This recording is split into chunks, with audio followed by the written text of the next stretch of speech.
Bismillahirrahmanirrahim. Assalamu alaikum. My name is Ali Raza and welcome to Pen Gravity. इस lecture के अंदर हम करेंगे जो टुडे डॉन न्यूज़पेपर है उसके एडिटोरियल का analysis with practice question and today is 26th of February 2024.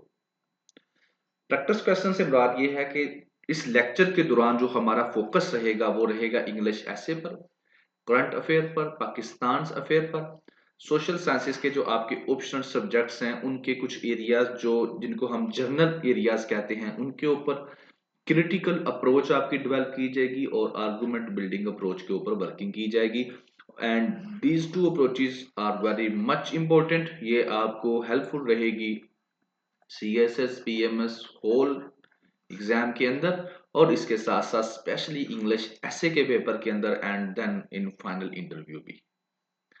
जी, ये रहा आपका जो टुडे डॉन न्यूज़पेपर है उसके एडिटोरियल्स और ओपिनियंस वाला सेक्शन और इस लेक्चर के अंदर मैं डिस्कस करूंगा 1, 2 एंड 3 ये वाले 3 एडिटोरियल्स आपके साथ डिस्कस किया जाएगा, इनको एनालाइज किया जाएगा और पेपर पर्सपेक्टिव में जो चीजें हैं वो आपके साथ डिस्कस की जाएंगी। जो रिमेनिंग पोर्शन है जिसके अंदर ओपिनियंस का सेक्शन जिसको हम लोग बोलते हैं, तो ये ओपिनियन के सेक्शन के अंदर 1, 2, 3 एंड 4 ये 4 ओपिनियन होंगे जिनको हम एनालिसिस करेंगे और ये लेक्चर अगर आपको चाहिए तो इसके लिए आपको इस नंबर पर व्हाट्सएप करके आप अपने रजिस्ट्रेशन करवा सकते हैं।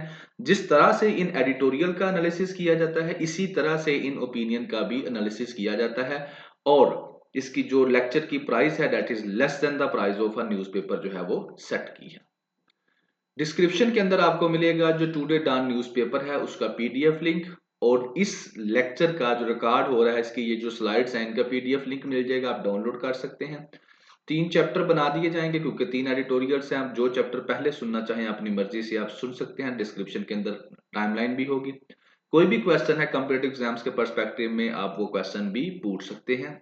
व्हाट्सएप चैनल का लिंक जो है वो भी डिस्क्रिप्शन के अंदर अवेलेबल है, वहां से आप हमारे जो व्हाट्सएप चैनल है उसको भी ज्वाइन कर सकते हैं। Being a part of Pen Gravity team आपने कमेंट करके फीडबैक जरूर देना है एंड छोटा सा question, ITAR TASS is the news agency of, किस मुल्क की ये न्यूज एजेंसी है उसका आपने नाम बताना है। एंड फर्स्ट आपका एडिटोरियल स्पिरिट ऑफ 74, इसके अंदर जो बात होगी, जो एडिटोरियल के अंदर जो डिस्कशन होगी इसके अंदर वो मल्टीपल चीजों को डिस्कस करेगा और हिस्ट्री को लेकर प्रेजेंट सूरत हाल के साथ कंपैरिजन करेगा। अब ये 74 की स्पिरिट बेसिकली है क्या, ये बात कर रहा है 1974 की, जब लाहौर के अंदर जो है OIC की मीटिंग होती है, second meeting of OIC Lahore के अंदर होती है, तो उसकी बात कर रहा है और कहता है कि अब जो है इसको 50 ईयर्स हो चुके हैं और 50 ईयर्स के बाद हम कहाँ पे खड़े हैं, where we stand being a Pakistan कहाँ खड़ा है, मुस्लिम वर्ल्ड कहाँ खड़ी है। तो ये बातें इसके अंदर जो है वो डिस्कस करेगी, कवर करेगा। सेकंड इस्लामिक समिट कॉन्फ्रेंस और 1974 के अंदर हुई लाहौर के अंदर उसको कवर करेगा। अरब की जो वार्स हैं उनको कवर करेगा, ऑयल वेपन जो उन्होंने इस्तेमाल किया उसको कवर करेगा। टुडे मुस्लिम वर्ल्ड जो है वो कहाँ पर खड़ी है और फलस्तीन का, कश्मीर का, म्यांमार का और साथ में यहाँ पर बांग्लादेश की स्टोरी भी डिस्कस की जाएगी। तो ये सारी चीजों के ऊपर हम डिस्कस करेंगे इस एडिटोरियल के अंदर। तो शुरू करते हैं जी। शुरू में क्या कहता है राइटर, कहता है जी February 2020 1974, इस डेट को 38 मुस्लिम नेशंस जो हैं वो लाहौर में सेकेंड इस्लामिक समिट कॉन्फ्रेंस के अंदर उन्होंने क्या किया, शमूलियत की, आए और यहां पर आकर वो मिले लाहौर के अंदर। ठीक है, अब ये काम जो क्यों हुआ 1974 के अंदर, ये चीज क्यों, OIC की मीटिंग जो है वो क्यों हुई, OIC क्यों बनी। ठीक है, तो पहले हल्का सा ये OIC को देख लेते हैं और उसके बाद जो फिर मैं आगे डिस्कस करता हूं चीजों को। तो OIC का अगर आपको मैं दिखाऊं सादा अल्फाज के अंदर तो ये वर्ल्ड का मैप है और इस वर्ल्ड के मैप के अंदर ये जो आपको ग्रीन कलर जो गाढ़े रंग में नजर आ रहा है ये सारे क्या हैं, इसके मेंबर्स हैं और ये जो हल्का सा कलर है ग्रीन ये ऑब्जर्वर्स हैं। तो ये कंट्रीज हैं जो क्या हैं और यहाँ पर मैं आपको बता दूं यहाँ पर है इसराइल का लोकेशन। और बाकी आप देख सकते हैं उसके इर्द गिर्द सारी मुस्लिम कंट्रीज हैं and these are the members of OIC. ठीक है, अब ओआईसी क्या है जी? ओआईसी ये यहाँ पे मैप में आपको रेड कलर में इसके मेंबर्स नजर आ रहे हैं। ऑर्गेनाइजेशन ऑफ इस्लामिक कोऑपरेशन 1969 के अंदर ये जो है बनती है, ठीक है ना। और इसका जो चार्टर है 1972 के अंदर इसको क्या किया जाता है, अडॉप्ट किया जाता है। की बॉडीज जो है इसकी, फॉरेन मिनिस्टर है काउंसिल, जनरल सेक्रेटेरिएट है, इस्लामिक समिट है और अल कुद्स कमेटी है, ये इसकी जो है बॉडीज हैं। और 57 कंट्रीज जो है मुस्लिम कंट्रीज इसके मेंबर्स हैं और इसके जो फाउंडिंग मेंबर्स थे वो कितने थे, 30 थे। तो ये चीज तो होगी। अब ये ओआईसी की जो सेकंड कॉन्फ्रेंस, तो पहली तो बात ये है कि ये ओआईसी जो है ये इतना क्या 1979 1969 के अंदर आपको ये दिखाई गई है कि ये क्या बनती है 1969 के अंदर। कुछ डेट्स को अब आपने अपने जहन में रखना है क्योंकि ये जो डिबेट है ये इंटरलिंक करेगी काफी चीजों को, ठीक है। तो 1969 के अंदर इसको बनाया जाता है ओआईसी को। यहां तक हो गया। अब इससे पहले क्या था और इसके बाद 1974 को ये लाहौर में इसकी सेकंड जो है मीटिंग होती है। ठीक हो गया, यहां तक हो गया। अब इससे पीछे क्या था अब वो भी देख लें हल्का सा, पहले यहां पे चलता हूं। अब यहां पर क्या था, इससे कुछ महीने पहले जो 1974 की मीटिंग होती है लाहौर में, इससे कुछ मंथ आफ्टर द अक्टूबर, यानी कुछ महीने बाद होती है अक्टूबर 1973 की एक वार होती है। 1973 के अंदर एक वार होती है, ठीक है। और 1969 के अंदर ओआईसी बनती है। और इससे पहले 1967 के अंदर भी एक वार है जो अरब वालों की इसराइल के साथ है। तो 1967 के अंदर एक वार होती है, फिर 1969 के अंदर ओआईसी बनती है, फिर 1973 के अंदर दोबारा वार होती है एंड 1974 के अंदर वो पाकिस्तान के अंदर सेकेंड इसकी ओआईसी की मीटिंग होती है। अब ये 1973 की वार के अंदर जो है ओआईसी के बनने के बाद जो होती है, इसमें कुछ जो है कहने के जो नुकसान हुआ था 1967 का वो रिकवर हो जाता है। और ये जो वार क्या थी ये भी आपके साथ अभी डिस्कस करता हूं। तो अरब जो है कुछ लॉसेस जो उनको 1967 के अंदर हुए थे वो उन्होंने रिकवर कर लिए इस वार के अंदर।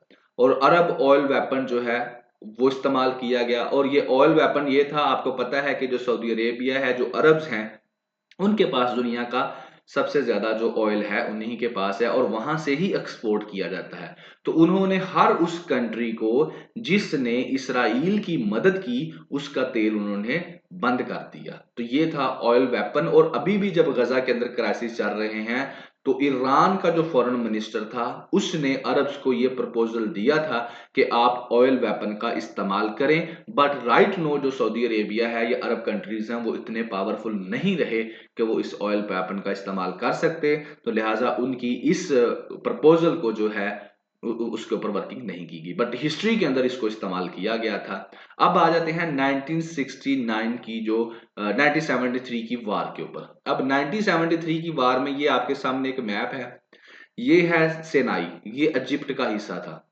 इसी तरह से गोलन हाइट्स ये सीरिया का हिस्सा था। अब ये जो दो चीजें हैं ना, ये 1969 में जब वार होती है ना, 1967 के अंदर सॉरी, तो उस वक्त जो है ये दोनों जो हिस्से हैं ये इसराइल इन पे अपना काबज हो जाता है। दैट इसराइल 1967 में क्या करता है इसराइल, 1967 में इन दो हिस्सों को, ये गोलन हाइट्स जो है इस सीरिया की और सेनाई का जो एरिया है इजिप्ट का, ये इसके कंट्रोल में चले जाते हैं। उसके बाद 1969 के अंदर ओआईसी बनाई जाती है, मुसलमानों की जो ऑर्गेनाइजेशन है, ऑर्गेनाइजेशन ऑफ इस्लामिक कंट्रीज कह लें, और अब इसका नाम है ऑर्गेनाइजेशन ऑफ इस्लामिक कोऑपरेशन, ये बनाई जाती है।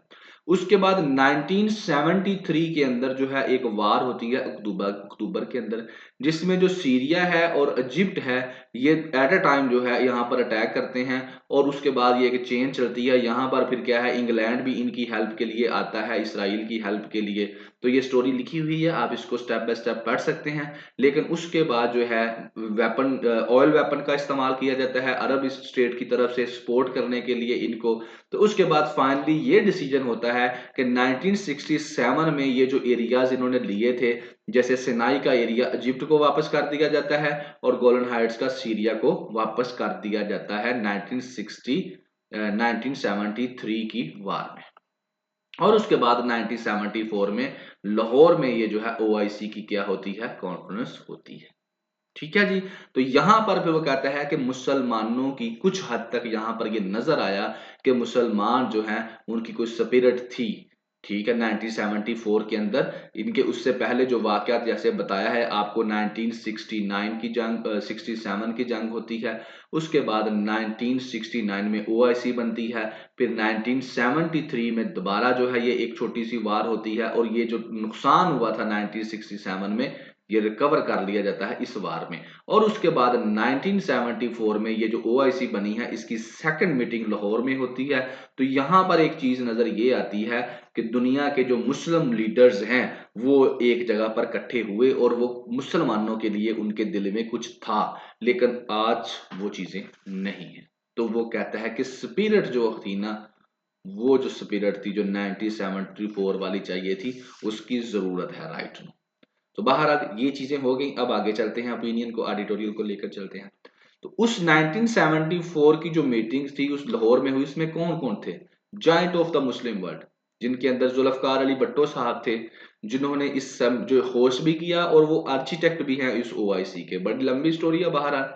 तो जुल्फकार अली भट्टो साहब वाकई एक लीडर थे। ये बंदा, ये मानना पड़ेगा आप, वो ही इज अ मैन, वो लीडर था। ठीक है ना। बहरहाल लीडर्स हमको सूट नहीं करते हैं ना पाकिस्तान को, तो वो लीडर था बहरहाल। अच्छा जी। उसके अंदर था विद अदर, उसके अलावा कौन थे? अनवर सादत साहब थे, जो जिनका तल्लक इजिप्ट से था। मोहम्मद जो गद्दाफी साहब से लीबिया के साथ उनके साथ तल्लक था। फैसल ऑफ सऊदी अरेबिया थे, और फलस्तीन के यासर अरफात से।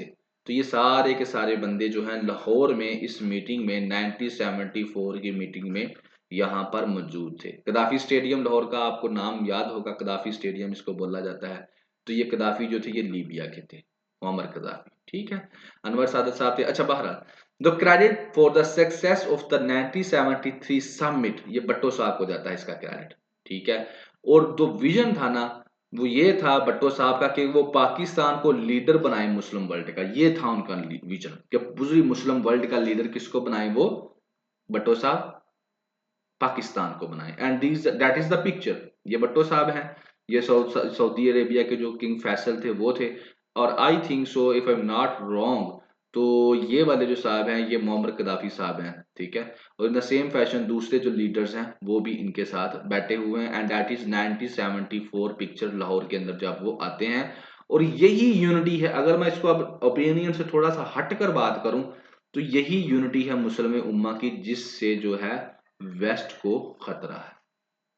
और इसी यूनिटी को वो नहीं रहने देना चाहता। और उस इसी यूनिटी के अगेंस्ट क्या हुआ बाद में? इनमें से जो ओआईसी के कई जो मेन बंदे यहाँ पर मौजूद थे, भट्टो साहब को फांसी दे दी गई। इनकी भी डेथ हो, इनकी तो आई थिंक सो डेथ हुई, इनको भी इसी तरह से मारा गया। तो इनमें से मेजोरिटी ऑफ देम का मर्डर कर दिया गया बाद में, डायरेक्टली इनडायरेक्टली, यानी कि इनकी नेचुरल डेथ्स नहीं हुई, मेजोरिटी ऑफ देम का मर्डर किया गया। मर्डर से मुराद मेरा यह है कि इनकी जो डेथ्स हुई हैं, जैसे भट्टो साहब को फांसी दे दी गई, इसी तरह मुअम्मर कदाफी के साथ जो हुआ, तो ये इस तरह से चीजें जो है चली। एंड दैट यूनिटी जो है, ये वो यूनिटी है that is a dangerous point for the west, कि अगर ये यूनिटी आ जाती है तो फिर जो है जो वेस्टर्न सिविलाइजेशन है उसके लिए खतरे की घंटी जो है बढ़ सकती है। वेस्टर्न सिविलाइजेशन को ना करें सादा अल्फाज में, क्योंकि हम इंटरनेशनल रिलेशंस या इस तरह से आप कह सकते हैं कंपटीटिव एग्जाम के स्टूडेंट्स हैं, तो ये जो यूनिटी है ultimately it affect the growth of the global western global world. तो अगर ये इकट्ठे हो जाएंगे तो इनकी इकोनॉमी भी बेहतर होना शुरू हो जाएगी, और फिर अल्टीमेटली ये इंडिपेंडेंटली अपनी पॉलिसीज बनाना शुरू कर देंगे। सो नो वन वांट कि ये लोग जो है इस तरह से इकट्ठे हों। And that is the point where they stand. 1974 में ये इकट्ठे हुए थे, और भट्टो साहब का जो विजन था उसकी वजह से ये इकट्ठे हुए थे। और उसके बाद अब ओआईसी कहाँ खड़ी है, यू नो बेटर। गजा के अंदर क्या हुआ, किस तरह से तबाही हुई, ओआईसी ने सवाए स्टेटमेंट देने से नथिंग, कुछ भी नहीं किया उसने। तो बहरहाल ये चीजें थी। आगे अब वो कहता है कि आवर रेपुटेशन टुडे, आज के दौर में जो रेपुटेशन है वो 1974 की जो हाइट्स थी ना उससे बहुत दूर है। यानी कि 50 इयर्स पहले जो रेपुटेशन थी, जो इज्जत थी, जो कदर थी दुनिया में पाकिस्तान की और इसके अलावा मुस्लिम वर्ल्ड की, उससे आप लोग बहुत दूर जा चुके हैं। ठीक है। और उसको गेन करने के लिए भी आपको बहुत ज्यादा मेहनत की जरूरत है। एक लेसन जो है वो ये है इस सारी डिस्कशन से, वो कहता है कि a leader elected by the people and aware of their aspirations is alone qualified to guide the nation on the world stage, कि सिर्फ वही लीडर जो लोग जिसको चूज करें और जिसके पास ये एस्पायरेशंस हो, कि अवेयर हो वो हर चीज से, तो वही क्वालिफाई करता है कि वो अपनी नेशन को दुनिया के ऊपर सामने लेकर जो है आगे चले, यानी कि वर्ल्ड स्टेज के ऊपर अपनी नेशन को रिप्रेजेंट करे। और आपका किसी भी पार्टी से ताल्लुक हो, that is a separate thing. We are all student, मैं भी अपने आप को हमेशा स्टूडेंट ही कंसिडर करता हूँ, बिकॉज स्टूडेंट का मतलब ये है कि जो हर टाइम जो है कुछ नया सीखने की कोशिश करता है। तो आपने देखा पीटीआई के दौर में जब इमरान खान था आपका प्राइम मिनिस्टर, तो इंटरनेशनल लेवल के ऊपर पाकिस्तान का जो इमेज है वो पॉजिटिव होना शुरू हो गया था। ये चीज है, और यही भट्टो साहब के वक्त में था। ठीक है। अनदर, क्योंकि खुददारी जो है ना वो कहीं पे भी हो, किसी भी जगह पे हो, झोंपड़ी में भी है ना कोई खुददारी के वाला खुददार बनना, तो उसकी इज्जत है। जो खुददार नहीं है उसकी इज्जत नहीं है। Another of the summit success Pakistan recognition of Bangla, और यहां पर ही जो एक और बात भी है, इसी समिट के यानी कि 1974 में ही ये जो समिट हुई है, इसी के अंदर क्या हो जाता है, तभी ही जो पाकिस्तान है रिकग्नाइज कर लेता है बांग्लादेश को एज ए, पाकिस्तान उसको रिकग्नाइज कर लेता है। और आपको पता है कि ईस्ट पाकिस्तान हमारा एक हिस्सा था, 1971 के अंदर हमारे से टूटकर अलग हो गया। मुजीबुर रहमान जो है वो उस वक्त जो है उस ईस्ट पाकिस्तान में थे, उन्होंने मेजोरिटी हासिल की थी। दोबारा जो भी स्टोरी है वो फॉल ऑफ ढाका की, वो एक लंबी सी स्टोरी है। और उस स्टोरी का फाइनल डिसीजन ये रहा कि इसी जो समिट के अंदर ही 1971 के अंदर ही 1974 में क्या कर लिया गया, पाकिस्तान ने बांग्लादेश को तस्लीम कर लिया as a Muslim, as a state. ठीक है। और ये देखें यही यही हुआ था। ये पाकिस्तान है, ये आपका जो है डिस्प्यूटेड लैंड है, कश्मीर वाले सारे का सारा हिस्सा, और ये था बांग्लादेश, और ये बीच में सारे का सारा इंडिया है। ठीक है ना। तो इस तरह से पाकिस्तान को दो हिस्सों में, ये ईस्ट पाकिस्तान और ये था वेस्ट पाकिस्तान। ठीक है।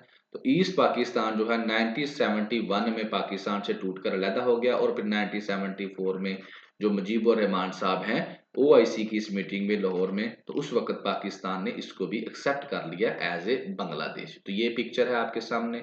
और इसी तरह से अगर हम देखें तो पाकिस्तान और बांग्ला और इंडिया कैसे बने, पाकिस्तान और ये आपको पता है ये 1974 के 1947 के अंदर जो है डिवीजन हुई और ये बन गए। ये लैंड अभी डिस्प्यूटेड है हमारी सारी की सारी, और ये है बांग्लादेश आपका जो 1971 की फॉल ऑफ ढाका में क्या है बनकर हमारे पास ईस्ट पाकिस्तान यानी कि बांग्लादेश की शक्ल में हमारे सामने आया। यहां पर एक और एक्स्ट्रा चीज आपके साथ मैं शेयर कर दूं, अगर आपको कहीं पढ़ा हो या पढ़ने का चांस मिले, तो कुछ चीजें जो है वो वर्ल्ड में अभी भी हिडन है। जैसे ये, इसमें बस ये है कि ये एक बुक है नेक अम्बिशंस बाय हिस्टोरियन जेड एडम्स। इसके अंदर वो ये कहता है कि कायदे आजम के साथ ये वादा किया गया था कि जहर देखे ना जब डिवीजन होगी तो कॉमन सेंस की बात है, इसमें कोई बड़ी बड़ी कोई स्टोरी नहीं है कि आप अगर डिवीजन कर रहे हैं, ये पाकिस्तान 1947 में एक यहाँ पर पाकिस्तान का हिस्सा है और एक यहाँ पर हिस्सा है, तो किस तरह से रन करेंगे हम लोग। तो ये भी एक बात है ना कि क्या जो कायदे आजम साहब पागल थे, या जो दूसरे हमारे उस वक्त के लीडर थे वो बेवकूफ थे, उनको नहीं पता था कि how we run this two parts. तो अल्टीमेटली यहाँ पर इसको रन करने का भी तो कोई रास्ता निकाला होगा ना। तो यहाँ पर जो है इसी चीज को हिस्टोरियन कहते हैं कि यहाँ पर ये बात हुई थी कायदे आजम के साथ कि ठीक है यहाँ से आपको एक कॉरिडोर दिया जाएगा, एक रास्ता दिया जाएगा ताकि आपको इससे कनेक्ट किया जाए। तो that is the main point. ठीक है। और इस चीज को जो है इस शक्ल के अंदर उसने दिखाया है, और दैट इज द पॉइंट। ऐसे मिलना था इस बांग्लादेश ने पाकिस्तान के साथ, यहां पर आपको कॉरिडोर बनाकर देना था। और ये हिस्टोरियन जो है कई इस चीज को जो है कहते भी हैं कि ये वादा हुआ था, and that is the reason कि जो गांधी साहब ने एक तो ये काम किया, और दूसरा गांधी साहब ने जो इनके दरमियान पैसों का बंटवारा करना था पाकिस्तान और इंडिया के दरमियान, तो गांधी साहब ने कहा था ठीक है उनके जो पैसे बनते हैं उनको दो। तो इस वजह से क्या हुआ, गांधी साहब को कत्ल कर दिया गया। ठीक है। तो ये है चीजें, और ये चीज जो है अभी छुपी पड़ी है, और इसके ऊपर जो है वर्किंग करने की इन चीजों के ऊपर जरूरत है, ताकि जो है, क्योंकि जब आप पावर में होते हैं तो फिर आप अपने राइट्स को कभी भी मांग सकते हैं, उनकी डिमांड कर सकते हैं। बहरहाल 50 ईयर्स लेटर, ये एक्स्ट्रा चीज है, इसको आप लोग जो है बस अपने पास रखें, because it is still ambiguity, clarified नहीं है, कुछ बातें हैं, और ज़ाहिर है आप जो भी बात करें आपको प्रूव करने की जरूरत है। तो लिहाजा ये वाला जो पॉइंट है इसको बस आप अपने जहन में रखें कि ये है, पेपर पर्सपेक्टिव में आपने इसको इस्तेमाल नहीं करना, लेकिन अगर करना है तो फिर आपने पहले इस बुक से वाकई इसको वेरीफाई करना है and then you can use it. ठीक है, बहरहाल लेकिन ये चीज आपके पास होनी चाहिए। 50 ईयर्स, कहता है 50 साल हो गए हैं जनाब, और मुस्लिम वर्ल्ड जो है उसके मसाइल अभी भी हल नहीं हो सके। फलस्तीन 1974 में भी यही मसला था, पाकिस्तान फलस्तीन वालों का अभी भी है। कश्मीर का वहीं के वहां पर यह वायलेशन हो रही है ह्यूमन राइट्स की। रोहिंग्या के जो मुसलमान हैं म्यांमार के रोहिंग्यन मुस्लिम्स, उनके राइट्स की वायलेशन हो रही है। मिलियंस ऑफ मुसलमान ऐसे हैं जो बीमारियों का शिकार है, इलिटरेसी है, भूख है, और आपके जो अमीर भाई हैं वो लग्जरी लाइफ गुजार रहे हैं, यानी कि क्या कर रहे हैं, सऊदी अरेबिया वाले, मिडल ईस्ट वाले इंजॉय कर रहे हैं, और बाकी दुनिया मुस्लिम वर्ल्ड क्या है, मर रही है भूख से। तो आपके जो कहता है 50 ईयर्स गुजर चुके हैं, प्रॉब्लम्स अभी भी हल नहीं हो सकी। तो लिहाजा जरूरत है कि 74 की जो स्पिरिट थी उसको चैनल्ड किया जाए, उसको चैनलाइज किया जाए, ताकि जो मुस्लिम वर्ल्ड है किसी कॉमन एजेंडे के ऊपर जो है इकट्ठी हो सके। एजुकेशन कहता है बेहतर करने की जरूरत है साइंस और टेक्नोलॉजी के अंदर मुसलमानों को। दूसरा जो है डेमोक्रेसी जो मुस्लिम वर्ल्ड के अंदर, उसको स्ट्रेंथन करने की जरूरत है, और डेमोक्रेसी को डेवलप करें through organic process and not imported from others, दूसरों से इम्पोर्ट ना करें, ऑर्गेनिक तरीके से जो है आज एक फ्री एंड फेयर तरीके से डेमोक्रेसी को स्ट्रॉन्ग करें, तो इससे मुस्लिम वर्ल्ड जो है वो कम से कम स्ट्रॉन्ग हो सकती है। और इसके साथ साथ कहता है जरूरत है bring qualitative improvements to the lives of nearly 2 billion people. 2 billion से मुराद है उसका मुसलमान। तो ये चीजें जो है, ये मुसल जो 2 बिलियन दुनिया के अंदर मुसलमान हैं, उनकी जिंदगियों को बेहतर करने के लिए ये चीजें आपको करनी पड़ेंगी, वरना मुसलमानों के जो प्रॉब्लम्स हैं अभी भी स्टिल स्टैंड वहीं पर खड़े हैं। तो हमने डिस्कस किया सेकेंड इस्लामिक समिट कॉन्फ्रेंस को, बांग्लादेश को, अरब वार को, और वेपन को, टुडे मुस्लिम वर्ल्ड कहाँ खड़ी है, फलस्तीन, कश्मीर और म्यांमार, इन सारे एरियाज को हमने डिस्कस किया, जो कि स्पेशली जो है मुसलमानों के जो है प्रॉब्लम्स हैं। साइलेंस स्ट्रेटजी एंड एक्स के बाद, साइलेंस स्ट्रेटजी के अंदर बात करेंगे हम एक्स की, जो कि ट्विटर है। ट्विटर को पाकिस्तान में बार बार बंद कर दिया जाता है, तो इसके ऊपर जो है वो बात होगी। तो कहना क्या चाहता है राइटर, कहता है 9वां दिन हो गया, 9th डे हो गए हैं, 9th डे है ये वाला, कि एक्स जो है, ट्विटर जो है, उसकी सर्विस पाकिस्तान के अंदर डिस्टर्बड है। ठीक है ना, इस्तेमाल नहीं लोग कर पा रहे। डिजिटल कहता है सेंसरशिप पाकिस्तान के अंदर चल रही है, 128 मिलियन जो यूजर्स हैं वो अफेक्ट हुए हैं। और ये क्यों किया गया है, ये इसलिए किया गया है क्योंकि पाकिस्तान में आपको पता है इलेक्शंस हुए हैं और ये फ्री एंड फेयर नहीं हुए। तो लोग पॉलिटिकल डिबेट कर रहे हैं, लोग जो है वहां पर अपना प्रोटेस्ट कर रहे हैं, लोग वहां पर क्रिटिसाइज कर रहे हैं, क्रिटिसिज्म कर रहे हैं, हाईलाइट कर रहे हैं, मुख्तलिफ किस्म की चीजें, वीडियोस की शेयरिंग कर रहे हैं, और बड़ा कुछ कर रहे हैं ट्विटर को इस्तेमाल करते हुए। So that is the reason कि गवर्नमेंट के पास, केयर टेकर गवर्नमेंट के पास, इलेक्शन कमीशन ऑफ पाकिस्तान के पास, स्टेट के पास, एस्टेब्लिशमेंट के पास कोई पॉजिटिव आंसर नहीं है। तो उन्होंने क्या किया है, उन्होंने ट्विटर ही बंद कर दिया है। और ये जो है अपना इनकी Lithuania base internet shutdown tracker जो है, ये क्या कहती है, सर्फ शार्क जो है, ये कहती है कि 5 टाइम्स जो है ये पाकिस्तान में जो है इंटरनेट की जो है हो चुकी है डिस्ट्रप्शन। इसके अलावा बाइट्स फॉर ऑल जो है एक पाकिस्तान इंटरनेट राइट्स ग्रुप है, ये क्या कहता है, ये कहता है कि 15 टाइम्स जो काउंट 2030 के अंदर, 2023 के अंदर तकरीबन 15 दफा जो है ना इंटरनेट बंद हुआ है, और 4 साल पीछे यूट्यूब को भी बंद रखा गया। और सिंध हाई कोर्ट ने अब ये जो एक्स को बंद किया हुआ है इसके ऊपर डायरेक्शंस भी दी हैं पाकिस्तान टेली कम्युनिकेशन अथॉरिटी को, कि तुमने क्यों बंद किया हुआ है इसको, तो इसको खोलो, लोगों को इस्तेमाल करने दो। लेकिन पाकिस्तान टेली कम्युनिकेशन अथॉरिटी जो है वो खामोश है, चुप कर रही है। फंडामेंटल राइट्स की वायलेशन हो रही है, डिजिटल फ्रीडम की वायलेशन हो रही है, यूज जो है यूज कर रहे हैं वीपीएन। वीपीएन सर्विस आपको पता है कि ये एक जो है यूज की जाती है, जो इसको तोड़ने के लिए जो कोड्स वगैरह होते हैं, तो आप लोग भी इसको वीपीएन सर्विस को यूज करके आप इसको इस्तेमाल कर सकते हैं। तो tarnish the image of Pakistan, Pakistan का इमेज जो है वो क्या हो रहा है, खराब हो रहा है दुनिया के अंदर। और ये सारा कुछ करने के नुकसानात पाकिस्तान को क्या हो रहे हैं, सबसे पहला नुकसान आपकी डिजिटल इकोनॉमी, आपकी इकोनॉमी जो है वो डिस्टर्ब हो रही है।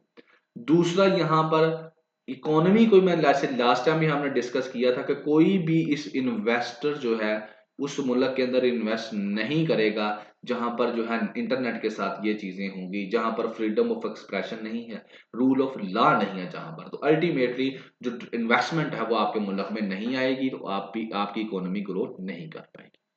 ग्रोथ अल्टीमेटली इससे डिस्टर्ब होगी, इनोवेशन रुक जाएगी, डेमोक्रेसी खास तौर पर तबाह हो रही है इस तरह के हथकंडों से।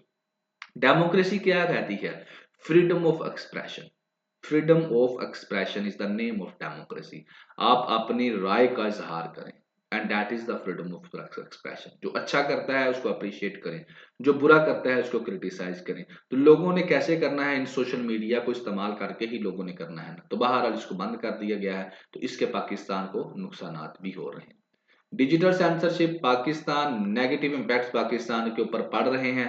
डिजिटल इकोनॉमी आपकी तबाह हो रही है, डेमोक्रेसी के लिए एक हर्डल है, ग्रोथ रुकी हुई है, इनोवेशन को भी ये एक हर्डल है, ये जो इस तरह की टैक्टिक्स हैं जो गवर्नमेंट इस्तेमाल कर रही है। नेप्रास रिलक्टेंस, अब इसमें क्या है? इसमें बात दरअसल ये है कि इस पूरे के पूरे ओपिनियन के एडिटोरियल के अंदर वो ये कहता है कि पिछली गर्मियों में लोगों को जो है बहुत ज्यादा बिल आए, एक्स्ट्रा जो है बिल गवर्नमेंट इन्होंने बेच दिए।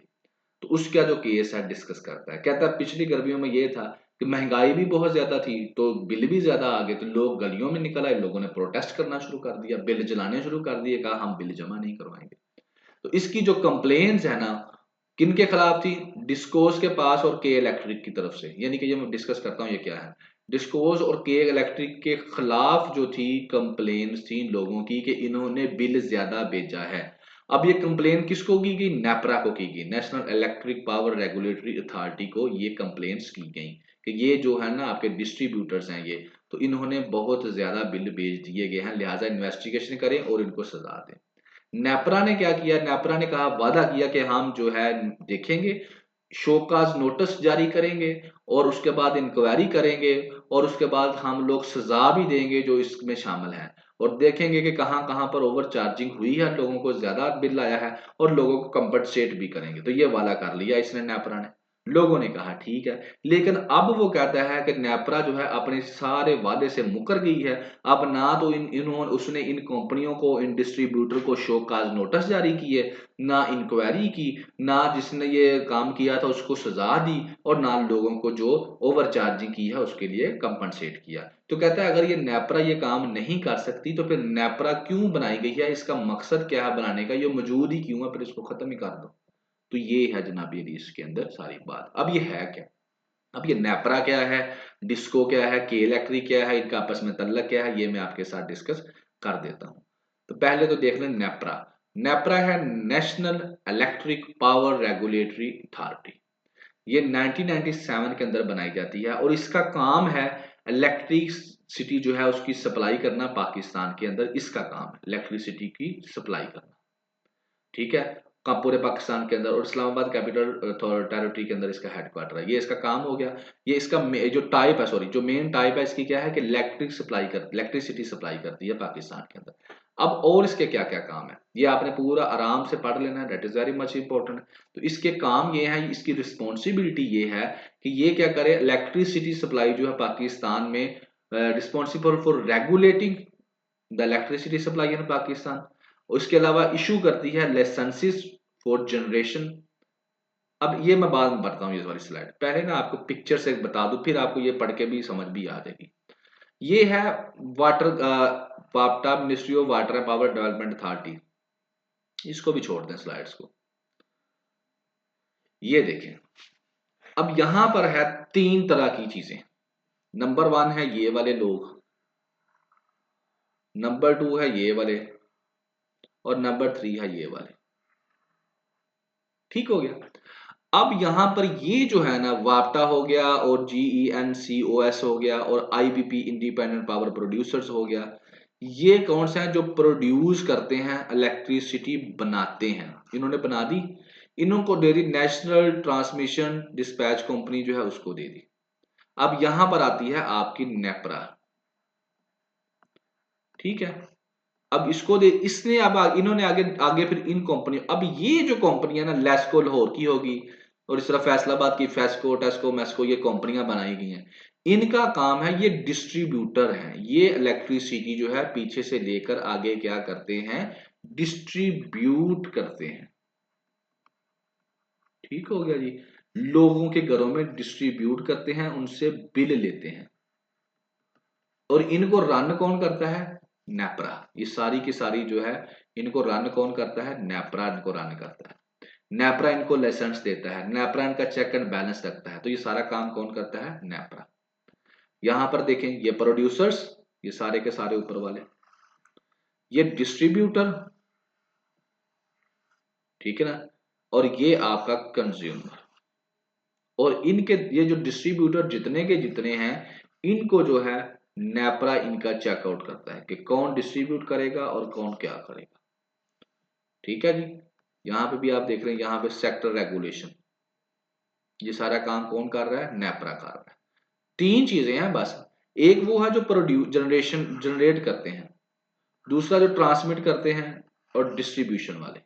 ये दो तीन मिल के जो है ना कंपाउंड काम करते हैं। और इनके अंदर जो नेपरा है, उसका काम है कि ये जितने भी जो है ना ये वाले जितने भी डिस्ट्रीब्यूटर्स हैं, इन सबको लाइसेंस देना, इनकी रजिस्ट्रेशन करना, चेकआउट करना कि कहाँ पे कितनी बिजली ये बना रहे, अपना कहाँ किसको क्या, इसके रेट्स क्या हैं, कंज्यूमर से कितना बिल ले रहे हैं। और रेट्स भी जो है नेपरा ने एक लिमिट में रखे हुए हैं, उससे ज्यादा आप रेट्स भी नहीं ले सकते। तो क्या काम है जी, लाइसेंस को जनरेट करना, transmission distribution of electricity, establishing force and standard, ensure quality safety and operation, supply of electric power consumers, approving investments for power consumer. तो ये आप लोग सारा पढ़ लें। तो ये सारे के सारे नेपरा के हैं। तो बात करने का मकसद ये है कि जो नेपरा है दैट इज द मेन। तो लोगों ने कंप्लेन की इसको, नेपरा को, किनके खिलाफ, इनके खिलाफ, किनके, ये जो डिस्ट्रीब्यूटर्स हैं, ठीक है ना, इनके खिलाफ कंप्लेन की कि ये जो है हमसे ज्यादा पैसे ले रहे हैं।